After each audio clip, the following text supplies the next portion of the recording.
గుర్తుపెట్టుకో, దేవుని దయ లేకపోతే ఏ మనిషి నీకు దయ చూపరం. కొంతమంది అనుకుంటావు నువ్వు ఎంత దయగల్లోళ్ళు, ఎంత మంచోళ్ళు అని. వాళ్ళకి దయ పుట్టించింది ఆయన. ఆయన పుట్టిపోతే ఎంగిల్ చేత్తో కాకిని కూడా దాలరాళ్ళు. అసలు పిల్లికి పిచ్చం బెటర్ అట్లాంటి వాళ్ళు నీకు సాయం చేశారు, నిన్ను ఆదరించారంటే ఆయన పుట్టించిన దయ అది.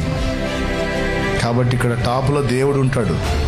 సో మనుషులకు నీ మీద దయ పుట్టాలన్నా కూడా ఆయన పుట్టించాలి. ఒక ఉద్యోగం ఇచ్చేవాడు నీ ముఖం చూసి ఓకే అనాలంటే వాని హృదయంలో దేవుడు క్రియ చేసిన ఎడలు వానికి దయ పుట్టించాలి. లేకపోతే మనుషులు ఎందుకు దయ చూపుతారండి? కఠిన పాషాణ హృదయాలతో నిండిపోయి ఉంటే. కాబట్టి మనుషుల దయ కావాలంటే దేవుని దయ కావాలంటే దేవుని సన్నిధినే.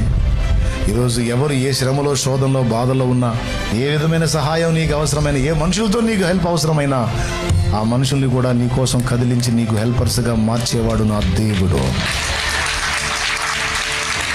దేవుని ప్రజల కోసం అన్యరాజుల మనస్సులను మార్చి, అన్యరాజులు వాస్తవంగా దేవుని ప్రజలను ఇబ్బంది పెట్టాల్సింది వాళ్ళే వీళ్ళకి హెల్పర్స్గా మారి వీళ్ళకి సపోర్ట్ చేసేటట్టు దేవుడు వారితో మాట్లాడి వారి ద్వారా సాయం ఇప్పించాడు.